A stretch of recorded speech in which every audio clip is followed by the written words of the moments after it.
అహల్యాబాయి హోల్కర్. ఏ ఆలయ చరిత్ర చూసినా తప్పక వినబడే పేరు. కాశీ, ద్వారకా, మథుర, ఉజ్జయిని, రామేశ్వరం, అయోధ్య, హరిద్వార్ జ్యోతిర్లింగాలు, ఇలా అనేక పుణ్యక్షేత్రాల స్థల పురాణాల్లో ఆమె పేరు తప్పనిసరిగా వినబడుతుంది. భారతదేశమంతటా ఆ సేతు హిమాచలం వరకు మహమ్మదీయుల దాడులలో శిథిలమైన అనేక వందల ఆలయాలను పునర్నిర్మించి పూర్వ వైభవాన్ని తీసుకువచ్చిన పుణ్యచరితురాలు. ఆలయాలను, నదీ తీరాలలో స్నానఘట్టాలను, ధర్మశాలలను నిర్మింపచేసి యాత్రికులకు యాత్రా మార్గాలను సుగమం చేసిన పుణ్యాత్మురాలు. భారతదేశమంతటా, ముఖ్యంగా దేశం ధార్మికంగా అల్లకల్లోలంగా మారినప్పుడు, హిందూ ధర్మం సంస్కృతికి విఘాతం ఏర్పడినప్పుడు, మన సంస్కృతికి ధర్మానికి పట్టుకొమ్మలైన దేవాలయాలను పునరుద్ధరించారు. ఒక సామాన్య కుటుంబం నుండి వచ్చి పరిపాలనా దక్షురాలిగా, సామ్రాజ్య నిర్మాతగా, ముఖ్యంగా ఆలయాల నిర్మాతగా, పరమ భక్తురాలిగా, స్త్రీశక్తిని దేశ నలుమూలలా చాటిన మహానుభావురాలు అహల్యాబాయి హోల్కర్. నారీ శక్తికి నిలువెత్తు నిదర్శనం రాణి అహల్యాబాయి హోల్కర్. అహల్యాబాయి హోల్కర్ గురించి ఈరోజు ఈ వీడియోలో తెలుసుకుందాం.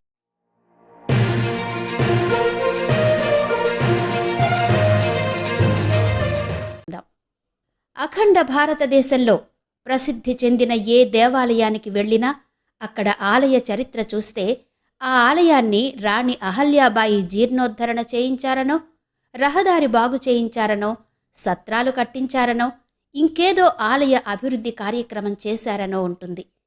అక్కడ ఇక్కడ అని కాదు, ఏ ఒక్క చోటో మాత్రమే కాదు, కాశీ విశ్వేశ్వరాలయం, కేదారనాథ్, గయా, ప్రయాగ, శ్రీశైలం, రామేశ్వరం, పూరి జగన్నాథ ఆలయం, బద్రీనాథ్, బేలూరు, నాసిక్, ఇలా చెప్పుకుంటూ పోతే దేశం నలుమూలలా ఆ పుణ్యమూర్తి చేసిన ధర్మకార్యాలు ఎన్నో ఎన్నెన్నో. ఇప్పటికే వందలాది పుణ్యతీర్థాలలో, ప్రసిద్ధ క్షేత్రాలలో దేవి అహల్యాబాయి ఆధ్వర్యంలో నిర్మితమైన దేవాలయాలు, సత్రాలు, ఘాట్లు, ధార్మిక కేంద్రాలు, చారిత్రక కట్టడాలను చరిత్రకారులు గుర్తించారు. ఇంకా పరిశోధన జరుగుతూనే ఉంది. కాశీలో శ్రీ తారకేశ్వర్, శ్రీ గంగాజీ, అహల్య ద్వారకేశ్వర్, గౌతమేశ్వర్ ఆలయాలతో సహా 9 ఆలయాల పునర్నిర్మాణం, మణికర్ణికా ఘాట్, దశాశ్వమేధ ఘాట్, జననా ఘాట్, అహల్యా ఘాట్, శీతల్ ఘాట్తో సహా ఎన్నో ఘాట్ల నిర్మాణం, ఉత్తరకాశీ ధర్మశాల నిర్మాణం, రామేశ్వర పంచకోశి ధర్మశాల, ఇలా ఆమె చేసిన ధార్మిక కార్యక్రమాలు, నిర్మాణాలు ఎన్నో ఎన్నెన్నో. హిందూ దేవాలయాలను పునరుద్ధరించడంలో కూడా ఆమె కీలక పాత్ర పోషించింది. ముఖ్యంగా మొఘల్ చక్రవర్తి ఔరంగజేబు నాశనం చేసిన దాదాపు ఒక శతాబ్దం తరువాత 1780లో కాశీ విశ్వనాథ ఆలయాన్ని ఆమె పునర్నిర్మించారు. 1782లో సోమనాథ్ ఆలయాన్ని కూడా పునర్నిర్మించారు. ఇవే కాదు, భారతదేశమంతటా పవిత్ర స్థలాలను పునరుద్ధరించడంలో ఆమె చేసిన కృషి చిరస్మరణీయం. అందుకే ఆమెను అందరూ పుణ్యశ్లోక్ అని గౌరవించేవారు. రాణి అహల్యాబాయి అపరిమితమైన ధైర్య సాహసాలు, దైవభక్తి, ధార్మిక కార్యక్రమాల రూపకర్తే కాదు, అమోఘమైన రాజనీతిజ్ఞురాలు. ఆంగ్లేయుల కుటిలత్వాన్ని గ్రహించలేక, వారి గురించి సరిగ్గా అంచనా వెయ్యలేక మరాఠా పీష్వా సతమతమవుతున్న సందర్భంలో 1772లో పీష్వాకు రాసిన లేఖలో వారి నిజస్వరూపాన్ని గ్రహించి ఆమె ముందే పీష్వాను హెచ్చరించిందట. బ్రిటిష్ వారిని ఎలుగుబంటి కౌగలింతగా వర్ణిస్తూ పులుల లాంటి క్రూర జంతువులను బలం లేదా కుట్రతో చంపవచ్చు, కానీ ఎలుగుబంటి అలా కాదు. దాని శక్తివంతమైన పట్టులో చిక్కుకున్న వారిని నేర్పుగా, వారికే తెలియనంత నేరుగా వారిని మట్టుపెడుతుంది. ఆంగ్లేయుల తీరు కూడా అలాంటిదే అని హెచ్చరించింది పీష్వాను అహల్యాబాయి హోల్కర్. కేవలం 70 ఏళ్ల జీవితంలో ఒక వ్యక్తి, అందులోనూ ఒక స్త్రీ ఇన్ని సాధించడం చూస్తే ఆశ్చర్యం కలగక మానదు. అందుకే మహారాణి అహల్యాబాయి హోల్కర్ ఒక మనిషి, స్త్రీ మాత్రమే కాదు, దైవాంశ సంభూతురాలుగా భావిస్తారు. మహారాష్ట్రలోని ప్రస్తుత అహల్యానగర్ జిల్లాలోని జమ్ఖేడ్ తాలూకాలోని చౌండి లేదా చోండి గ్రామంలో మే 31వ తేదీ 1725న జన్మించింది. ఆమె తండ్రి మంకోజీరావు షిండే, ఆ గ్రామానికి పాటిల్ అంటే ప్రధాన అధికారి. ఆడపిల్లలకు చదువన్నదే తెలియని రోజులవి. కాని మంకోజీరావు షిండే ఆడపిల్లలకు చదువు చాలా ముఖ్యమని భావించి ఆమెకు చదవడం రాయడం నేర్పించాడు. అలా అహల్యాబాయి తండ్రి ఒడిలో ఓనమాలు దిద్దుకుని చదువు సంధ్యలతో పాటు తల్లి దగ్గర పురాణేతిహాసాలు, ధార్మిక విలువలు, దైవభక్తి అలవరుచుకుంది. అలా ఒక సాధారణ ఆడపిల్లగా ఆటపాటలతో గడిచిపోతున్న అహల్యాబాయి జీవితంలో ఆమె 8 వయసులో జరిగిన ఒక అనూహ్యమైన సంఘటన ఆమె జీవితాన్నే మార్చేసింది. సాధారణ బాలిక నుంచి ఒక రాణిగా మార్చింది. ఒకరోజు అహల్యాబాయి ఆలయానికి వెళ్ళింది. అదే సమయంలో మరాఠా సామ్రాజ్యంలో మాల్వా ప్రాంతాన్ని పాలించిన జాగీర్దార్ మల్హర్రావు హోల్కర్ పీష్వాను సందర్శించడానికి పూణే వెళుతున్నాడు. అలా వెళ్లే మార్గంలో చోండి గ్రామం సమీపంలో విశ్రాంతి తీసుకోవడం కోసం ఆగాడు. అప్పుడే దేవాలయంలో అహల్యాబాయిని చూడడం జరిగింది. అప్పుడక్కడ పేదలకు ఆహారం పెడుతూ వారితో ఆదరంగా మాట్లాడుతున్న ఆమెను చూశాడు మల్హర్రావు. అంత చిన్న వయసులోనే ఆమె దైవభక్తి, సేవాభావం, వ్యక్తిత్వం గమనించి ముగ్ధుడైపోయాడు. అలాంటి ఒక చక్కటి అమ్మాయి తన ఇంట అడుగు పెడితే తమ ఇంటికే కళ వస్తుందనుకున్నాడు. అందుకే ఆమెను తన కుమారునికిచ్చి వివాహం చేయాలనుకున్నాడు మాల్వా జాగీర్దార్ మల్హర్రావు. అహల్యాబాయి తండ్రిని సంప్రదించాడు. సంతోషంగా ఈ సంబంధానికి ఒప్పుకున్నాడు మంకోజీరావు షిండే. అలా 1733 సంవత్సరం మల్హర్రావు హోల్కర్ కుమారుడు ఖండేరావు హోల్కర్తో వివాహం జరిగింది అహల్యాబాయికి. 1745లో పుత్రుడు మలేరావు జన్మించాడు. మరో 3 ఏళ్ల తరువాత పుత్రిక ముక్తాబాయి పుట్టింది. తల్లిదండ్రుల దగ్గర చదువు, సంస్కారం, ధార్మికత, దైవభక్తి అలవరుచుకున్న అహల్యాబాయి మామగారి దగ్గర రాజ్యపాలన, రాజనీతి నేర్చుకుంది. అహల్యాబాయి ప్రతిభను గమనించిన మామగారు మల్హర్రావు రాజ్యపాలనలో, యుద్ధ వ్యూహాలలోనూ ఆమెతో సలహా సంప్రదింపులు జరిపేవారు. మామగారి తర్ఫీదు వల్లనే అహల్యాబాయి తను స్వయంగా రాజ్యపాలన చేస్తున్నప్పుడు అనేక యుద్ధాలలో కూడా స్వయంగా పాల్గొన్నది.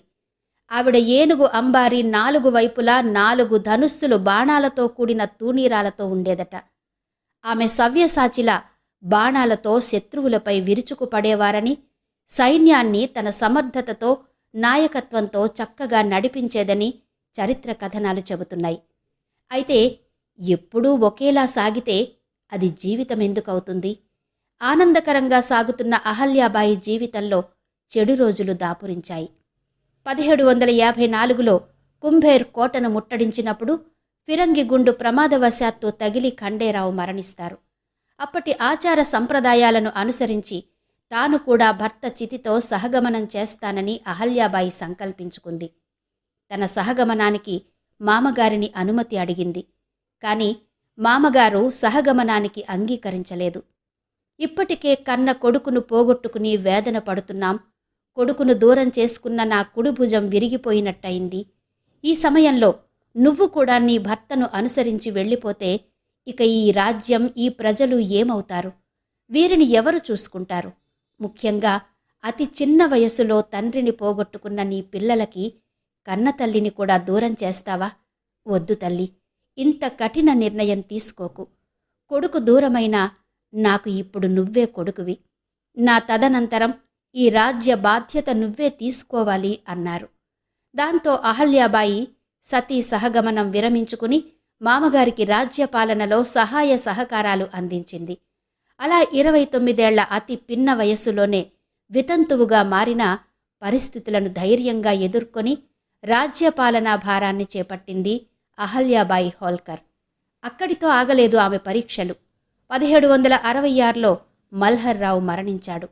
దాంతో అహల్యాబాయి ఏకైక కుమారుడు మాలేరావు హోల్కర్ ఆమె రాజ్యాధికారం కింద ఆమె కనుసన్నలలో సింహాసనాన్ని అధిష్ఠించాడు. కాని దురదృష్టం ఆమెను వెంటాడుతూనే ఉంది.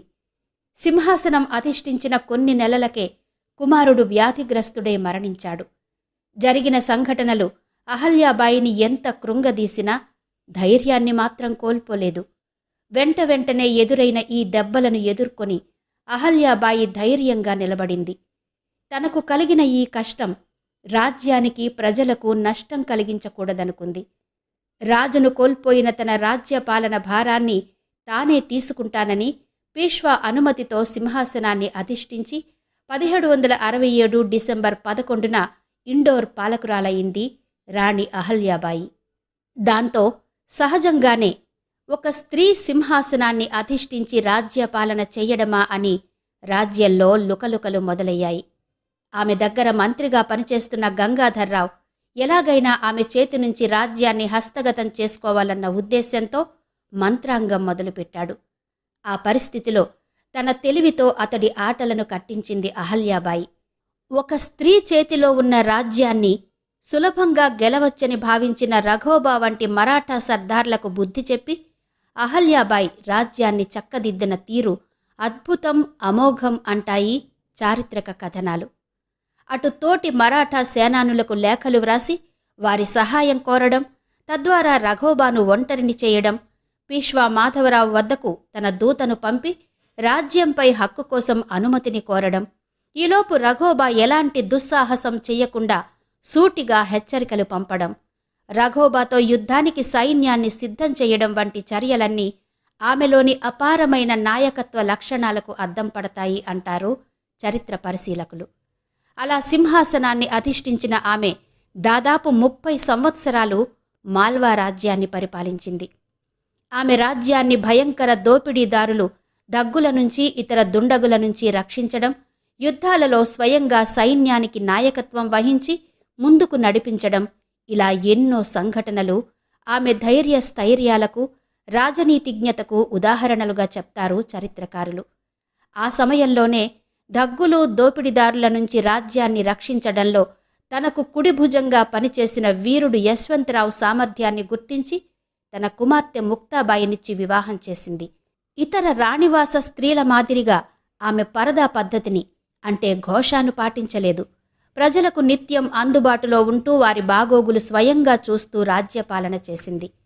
మహేశ్వర్ రాజధానిగా మధ్య భారత మాళ్వా ప్రాంతాన్ని శాంతి సౌభాగ్యాలతో పరిపాలించింది రాణి అహల్యాబాయి. ఇప్పుడు మనం మహిళా సాధికారత గురించి మాట్లాడుతున్నాం. కానీ శతాబ్దాల క్రితమే మహిళలను విస్తృతంగా ముందుకు నడిపించిన ఘనత అహల్యాబాయిది. యుద్ధ విద్యలలో స్త్రీలను ప్రోత్సహించి ఒక మహిళా సేనను ఏర్పరచడం, వితంతువులకు భర్త ఆస్తి సంక్రమించేలా చేయడం, వారు దత్తత తీసుకునే హక్కు, వారు తమ కాళ్లపై తాము నిలబడేలా చర్యలు తీసుకోవడం లాంటి ఎన్నో కార్యక్రమాలు చేపట్టింది.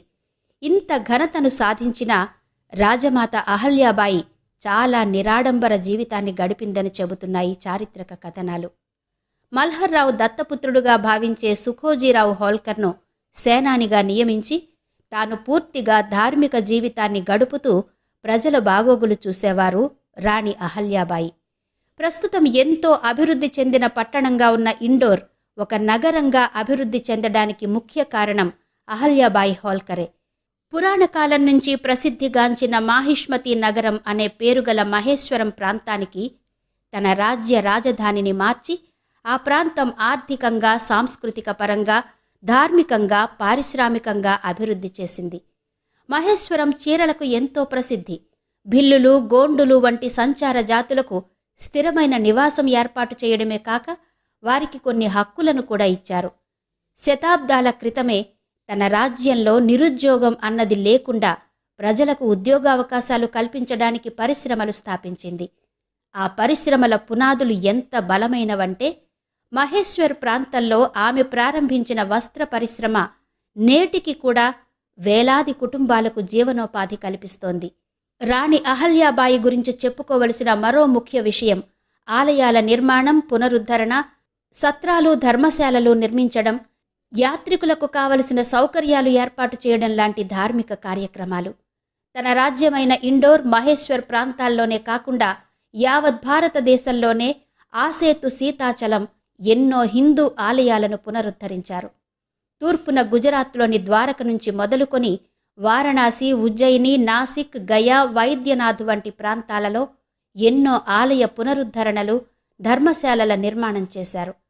మహమ్మదీయుల దాడులలో శిథిలమైపోయి పాడుపడినట్టుగా మిగిలిపోయిన తొలి జ్యోతిర్లింగం సోమనాథేశ్వరాలయాన్ని కూడా పునర్నిర్మించారు. ముఖ్యంగా మహమ్మదీయుల దాడులలో శిథిలమై మిగిలిపోయిన ఎన్నో ఆలయాలను పునర్నిర్మించి వాటికి పూర్వ వైభవాన్ని తీసుకొచ్చిన ఘనత అహల్యాబాయి హోల్కర్దే అని చెబుతున్నాయి చరిత్ర కథనాలు.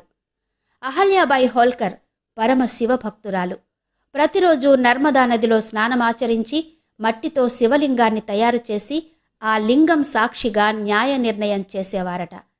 తాను రాణి అయినా ఆమె తనను తాను ఎన్నడూ పాలకురాలిగా భావించలేదు. శివభగవానుడి ఆశీర్వాదాలతో శివుడి తరపున ఒక దూతగా రాజ్యాన్ని పరిపాలిస్తున్నట్టు భావించేవారట. ఇంతటి పుణ్యాత్మురాలికి కష్టాలు ఒకదాని తర్వాత ఒకటి ఎదురవుతూనే ఉన్నాయి.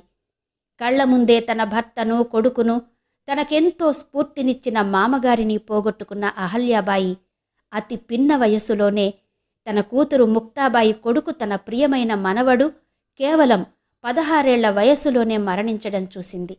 ఇది జరిగిన ఏడాదికే అల్లుడు కన్నుమూశాడు. దాంతో భర్తతో సహగమనం చేయడానికి సిద్ధపడింది కూతురు ముక్తాబాయి. ఇలాంటి పని వలదని అహల్యాబాయి ఎంత వారించినా తల్లికి నచ్చచెప్పి సహగమనం చేసి తల్లిని వదిలి ప్రాణత్యాగం చేసింది కూతురు.